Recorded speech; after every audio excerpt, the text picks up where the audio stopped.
అందరికీ నమస్కారం అండి. డ్రాగన్ ఫ్రూట్ ఎంతో ప్రేమతో పెంచుకున్నటువంటి డ్రాగన్ ఫ్రూట్ మొక్క వ్యాధి సోకింది. వ్యాధి సోకి కింద నుంచి కాండం చుట్టుపక్కల ఉన్నట్టు ఫ్లెష్ని తినేసుకుంటూ ఒక క్యాన్సర్ వ్యాధిలాగా తినేసుకుంటూ పైకి వెళ్ళింది. దాదాపు 2 ఫీట్ వరకు వెళ్ళింది. ఇంకా 2 ఫీట్ పైన చూసినట్టయితే మొక్క ఆరోగ్యంగానే ఉంది. దాని కాండాలు కానీ, కొమ్మలు కానీ, రెమ్మలు కానీ అన్నీ కూడా బాగున్నాయి. చక్కగా గ్రీనిష్గా చూడటానికి చాలా బాగున్నాయి. అయితే పూత పింద అంటూ లేదు. ఏ రకమైనటువంటి పూత పింద లేదు. కింద మొదలు చూసినప్పుడు మాత్రం ఎంతో బాధగాను, ఏం చేయాలో తెలియనటువంటి నిస్సహాయ స్థితిలో ఉండిపోయాను. అప్పటికి వ్యాధి బాగా సోకింది. ఈ మొక్కను బాగా తినేటి మొదలుపెట్టింది.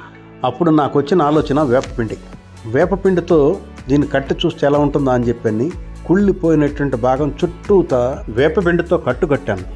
ఆ తర్వాత నివారణ జరిగింది. వ్యాధి పెరగడం అయితే ఆగిపోయింది. అలాగే పైన కొమ్మలు రెమ్మలు వచ్చి బాగా కాపు కూడా కాసింది. ఇవేనండి ఆ డ్రాగన్ ఫ్రూట్స్. మీరు కూడా ఒకసారి చూడండి. దాదాపు 10-15 కాయల వరకు కాసింది. అదే చెట్టు మొదట్లో పెట్టి వీడియో తీసి మీ అందరికీ చూపిస్తున్నాము. ఆ పైన చెట్టు పై భాగం కూడా చూడండి. దాదాపు ప్రతి కొమ్మకి రెమ్మకి కూడా కాయలు వచ్చాయి. పూత కూడా చాలా బాగా పూసింది. చూడడానికి కూడా హెల్తీగానే ఉంది. కాపు మాత్రం బాగానే కాసింది. పూసిన ప్రతి పువ్వు కాయగా మారకపోయినప్పటికీ దాదాపు చాలా వరకు కాయలు కాసాయి. అయితే క్రిందటి సంవత్సరం కాసినటువంటి పరిమాణం అయితే రాలేదు. కిందటి సంవత్సరం చాలా పెద్దగా వచ్చాయి. ఈ సంవత్సరం కొంచెం సైజు తగ్గింది. ఏమైనప్పటికీ వ్యాధి సోకి పూర్తిగా పాడైపోయింది అనుకున్నటువంటి మొక్కకి ఈ రకంగా డ్రాగన్ ఫ్రూట్స్ రావడం అనేది చాలా ఆనందంగా ఉంది. నాకు హ్యాపీగా ఉంది. ఇది చేసినటువంటి పద్ధతి ఒకసారి మీ అందరికీ చెప్పుదామని చెప్పని మీతో ఆనందాన్ని షేర్ చేసుకుందామని చెప్పి ప్రయత్నిస్తున్నాను.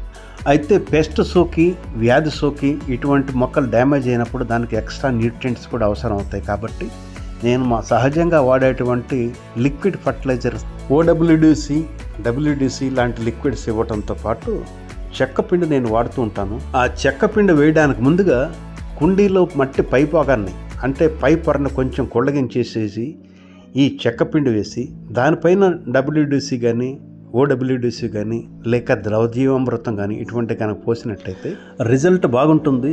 రిజల్ట్ త్వరగా కనపడుతుంది.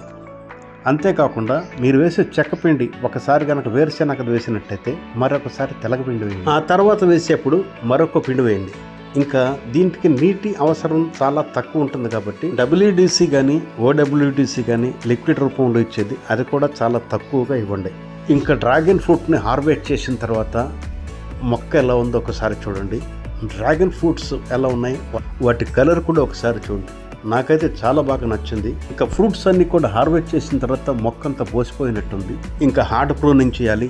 ఆ వీడియో కూడా చేసి మీ అందరికీ చూపిస్తాను. అప్పటి వరకు వీడియో బాగుంటే లైక్ చేయండి, షేర్ చేయండి, కామెంట్ తప్పకుండా చేయండి. మరొక వీడియోతో మీ ముందుకు వస్తాను. అప్పటి వరకు జై హింద్.